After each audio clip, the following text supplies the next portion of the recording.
talking about detention, prisons, border police, migrant solidarity. My name's Mitch, by the way. I'm from Defend the Right to Protest, London to Calais, and RS21. But apart from that, I'm quite normal. Anyway, I'm going to ask you to start. Our friend here is from the Movement for Justice, and if you'd like to speak for 10 minutes, that'd be great. Okay, thank you.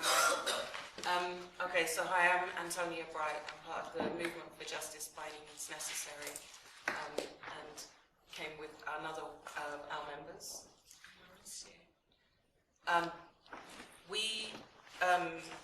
Can I just ask a question?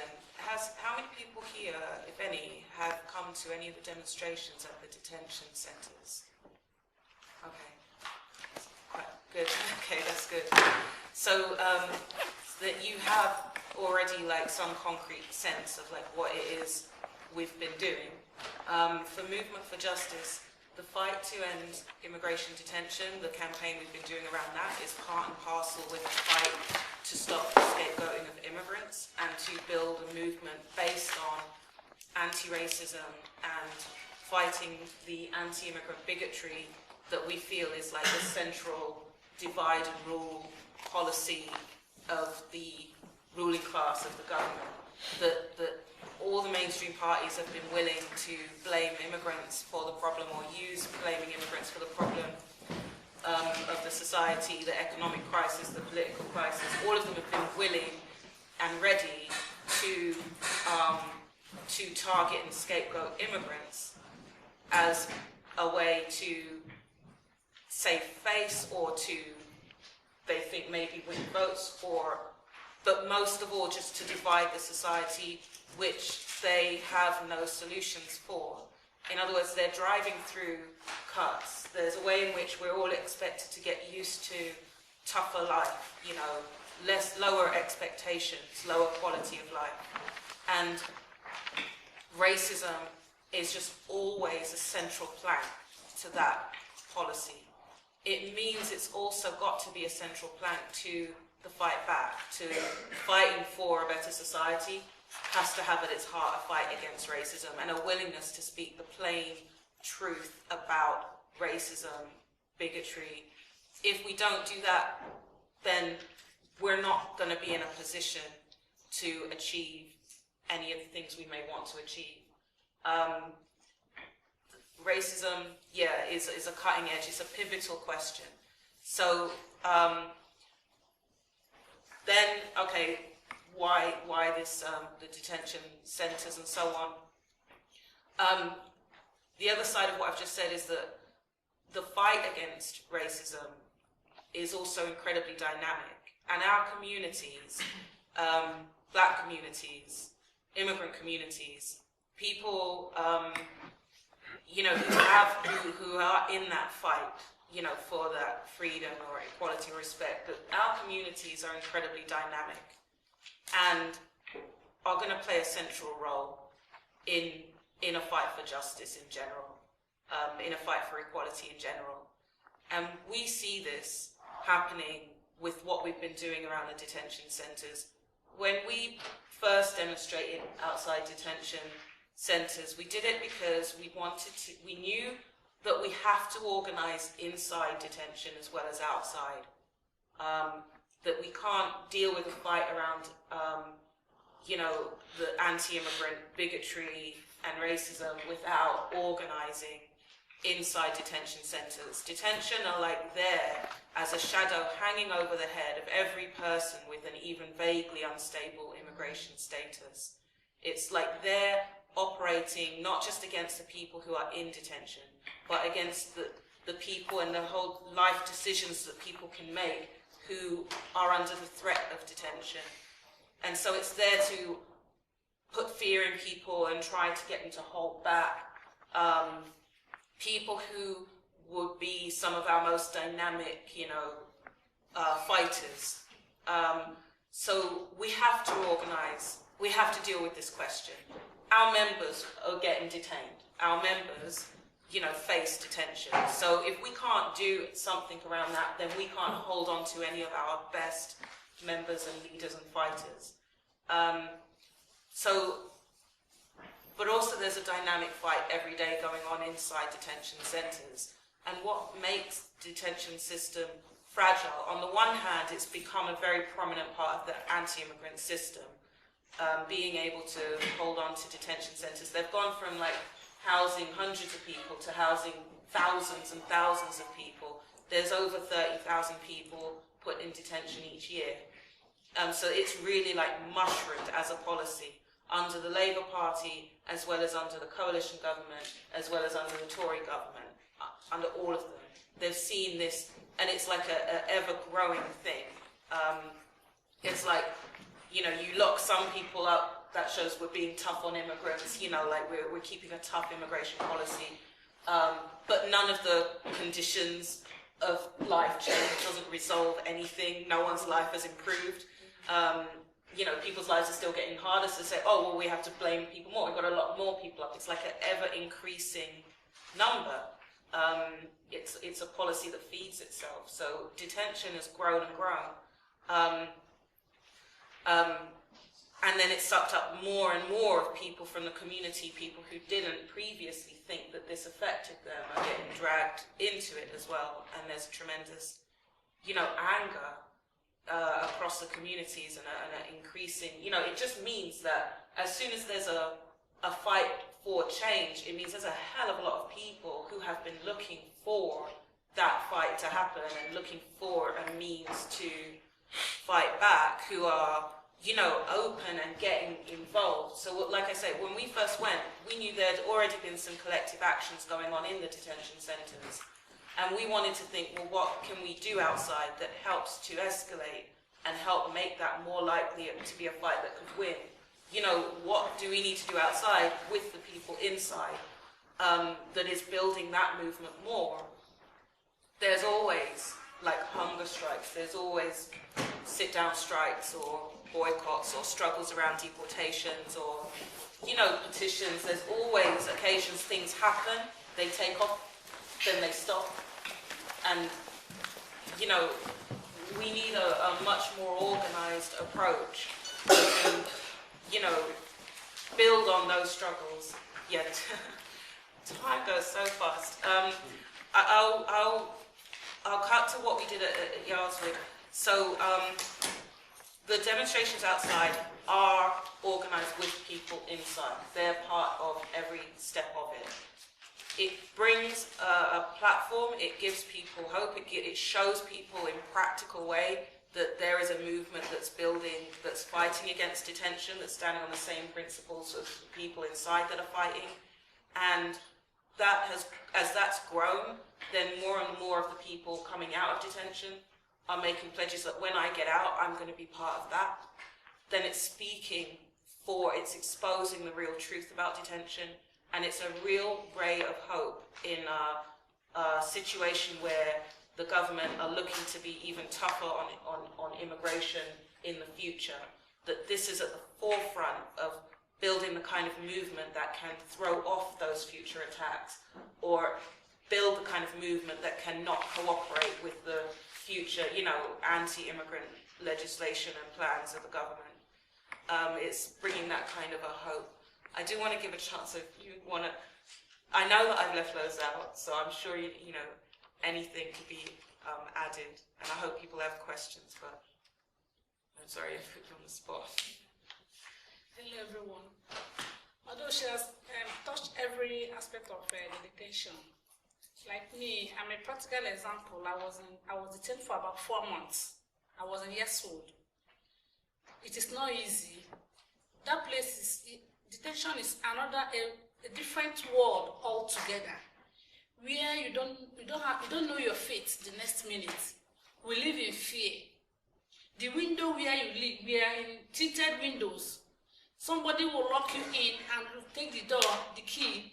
The only sound we hear there is the sound of the key. And when you see an officer coming in with black and white, it's so terrifying. Many women there. It's just divided by rule. They divide the family. Many women, they are mothers. They take you away from your children. They take you away from your community.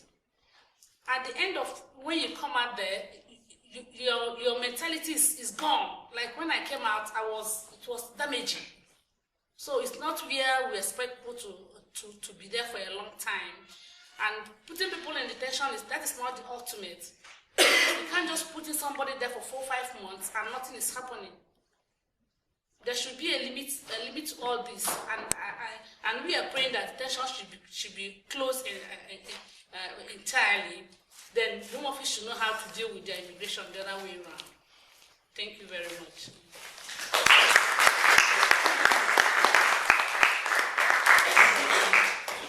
Right, thank you. And I apologise for not actually announcing you by name. I'm sorry about that. But now we have Tatiana, who comes from the London Latinx, and again, the rules are 10 minutes, please. Good afternoon, everyone. So just wanted to sort of tell you a little bit about the London Latinx, which is a collective of community organizers, or some people call it activists, who have been, well, we're all Latin Americans, and we came together at the beginning of this year because we realized that our communities have been disfranchised for too long, experiencing being discriminated under the basis of our race, our immigration status, our gender, and so we wanted to do something about it. Our community is quite well organized in some areas, where we're here in SOAS, and the Latin American community community has been really, like the cleaners here have been fighting for a better salary, but there are many other areas in which we still need to work, and so we wanted to be that sort of collective that helps to facilitate those processes. So we also see ourselves at the moment as part of a movement, ecology, of many groups that are working in solidarity with Movement for Justice, Sisters, and many other groups. And so very recently we came together to think about the strategy, or the sort of the plans for the next months, and we realized that there is an immigration bill that is going on to the third reading that nobody knows, and that is giving extended police powers to the different institutions in our communities. We've seen how the landlord checks regulation, which had been tested in some parts of the country, are now going to become law. They're also extending those powers to GPs, health services.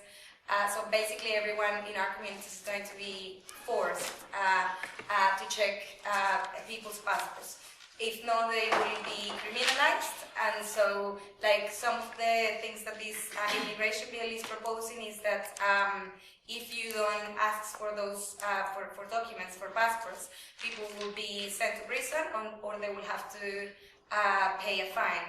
The proposals of in this immigration bill also include things like a new department that is going to be working with enforcement police officers to do more raids, and this is something that members of the Latin American community experience on a daily basis. We are raided in companies where we work, and like restaurants, community hubs, and this is of course going to be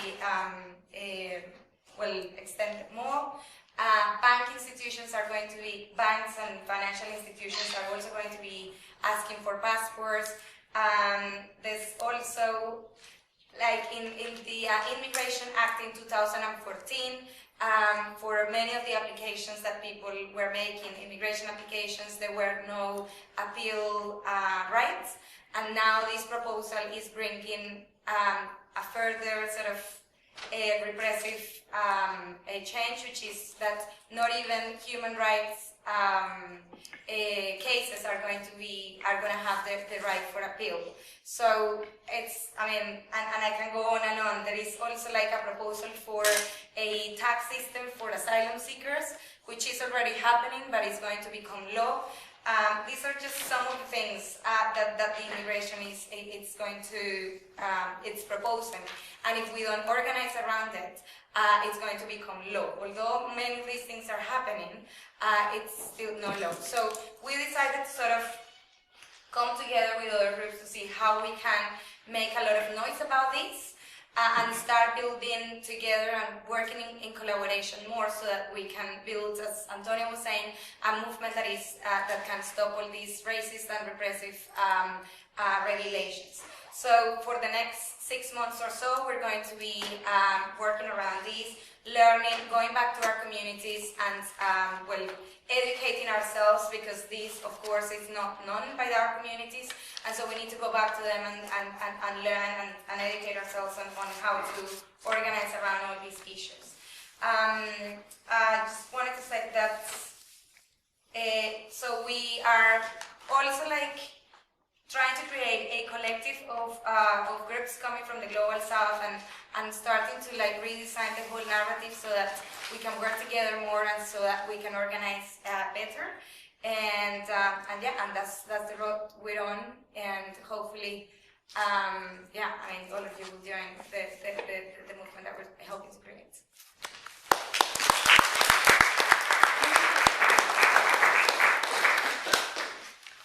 Thank you. That was actually under 7 minutes. Well done. Right. Okay. Now we've got Shanice from Sisters Uncut, amongst other things, and speak to you again for about 10 minutes or so. Sure. So for those of you who don't know, Sisters Uncut is a feminist direct action group fighting cuts to domestic violence services. And this is particularly important in a context in Britain where 2 women a week are being killed in their homes, and that figure doesn't include the number of women who are committing suicide because of domestic violence.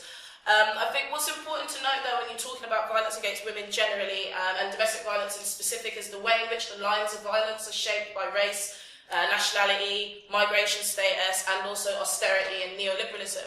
And actually this is something that's been quite recognised by the women's sector. Before 2010, so before we really started getting battered by austerity, there were 187 specialist domestic violence services that provided specific catered services for Asian women, black women, LGBT people, trans people, etc., to provide specifically for their needs in a context of violence. Due to Tory cuts, coalition cuts, and just the general smashing of public services, 32 of those specialist services have now been shut down permanently. So now we're in a situation where specialist services such as Ashiana in Sheffield, which was around for 30 years serving black and Asian women experiencing violence, have been shut down. Domestic violence services in Hackney and Tower Hamlets shut down. And actually what this is creating is a situation where women of colour and migrant women in specific are being put at disproportionate levels of risk from domestic violence, from domestic homicide. Just to give you one anecdote, I can't actually talk about names and institutions of names because there's a worker that told me that this happened, but if I talk about it publicly it might cause a bit of trouble, so I can't, but I can tell you the story. There's a woman who's experiencing domestic violence, and she was a woman from Nigeria, and her husband was obviously being abusive, but was getting taken to court. So her husband got done for assaulting a police officer, didn't get done for domestic violence, but she reached out to a specialist domestic violence services who had been experiencing severe cuts and just didn't have the capacity to support her. So she had to get support from the non-specialist service in her borough, which didn't have the capacity, the needs, the knowledge, the resources, or the money to provide specifically for her needs. Turns out when the husband is going to get a sentence for assaulting a police officer, he doesn't turn up to court and instead goes to her house, and she ends up dead the same day. So this is a really potent example, and this happens all the time, with literally almost 200 women being killed on a yearly basis in Britain in their homes, being made worse, this situation being facilitated and made worse by the Tory cuts and by cuts to domestic violence services. How this affects migrant women in specific, though, is quite important to note. There are specific ways in which migrant women experience vulnerabilities that mean they can't access the same help, the same resources that women with nationality in Britain can turn to. So, for example, the police. Now, don't get me wrong, I am not advocating that people turn to the police to deal with violence against women, mainly because you've seen a huge proportion of cases where people turn to the police, either the women end up getting arrested themselves because, you know, the perpetrator said, oh, well, she beat me too, and she ends up getting arrested. Or police end up committing either doing some really shitty things or just being completely inept. However, there are cases where being able to, you know, pick up the phone and call a police officer does offer people a sense of safety. Unfortunately for migrant women, this is not an option usually that migrant women have, especially when they don't have status, because usually what happens in these situations is the police end up saying, well, you haven't got status, so rather than actually dealing with the violence of this person, we're going to arrest you instead and chuck you in Yarl's Wood. And this is something that happens regularly. So what you can see with the institution of the police is the way in which the xenophobic, anti-migrant sentiment that leads to us locking up and caging migrant women and migrant people in general intersects with the sexist, don't give a shit about women attitude of the police in general to create this very potent, dangerous situation for migrant women in specific. This is why, strategically, groups like Sisters Uncut, London Latinx's, MFJ, etc. have been linking up, connecting the issues of the struggle for women's liberation, with the struggle for black liberation, with the struggle for migrant liberation, etc. And I think we need to be pushing this a lot more, because if you look at, for example, migrant women's situation with access to public resources, because of the second-class citizenry that's been set up, whereby if you've got a passport, you can access public services, but if you ain't got status, you've got no recourse to public funds, which literally means you cannot access any public service, whether that's legal aid, benefits, specialist domestic violence services, housing benefits, nothing. If you don't have status, you can't access any of those services. Even if you turn up to a police station with bruises all across your face and fucking blood dripping down your eyes, you can't access the services that are likely to save your life simply because you don't come from the right country. And this is the situation that migrant women are in with regards to violence against women. And the Tories are quite literally facilitating a situation where women are dying and migrants are dying and being locked up and caged in detention centres. Essentially what's happening is migrant women in this country are being told to choose either to stay with an abuser or to go to the state and be abused in an institution like Yarl's Wood, and obviously that is no choice at all. So this is why the fight for against austerity has to also be a fight that takes into account these nuances, takes into account that we need to be specifically fighting for domestic violence services and specialist services in specific, which quite literally over the past few decades have been saving lives. It's why the fight for women's liberation, why feminist groups cannot be sufficient in their struggles for women's liberation without a fight necessarily against borders, because it's precisely borders, anti-migrant sentiment, xenophobia, racism that's facilitating an even worse situation with regards to violence against women, specifically for migrant women. And to be quite frank, if your feminism is not about liberating all women, then your feminism ain't really feminism, is it? So, just to end with a couple of things that are coming up. So there's a specialist domestic violence service in Rotherham that is facing being shut down, and especially with what's happening in Rotherham and like the vast swathes of Islamophobia that's sweeping across Rotherham at the moment, it's a particularly pertinent issue. So there's a demonstration to save Aknahak on the 21st of this month, so next Saturday. At Trafalgar Square. If you can make it, please do. If you can mobilise your networks to try and save this specialist service, please do. The slogan for the demonstration is "No decision about us without us," because obviously what the Tories are trying to do is say, well, we know what's best for women of colour and migrant women. We'll just give you a generic specialist services and that'll have to do. But we know empirically and also politically that this is not the case. So these small struggles are really, really important for making these links between feminist groups, migrant solidarity groups and anti-austerity campaigns. And also on the 28th of November, Sisters Uncut have our next action, which will be commemorating services that have been destroyed and brutalised by the Tory government. So please attend any one of them if you can.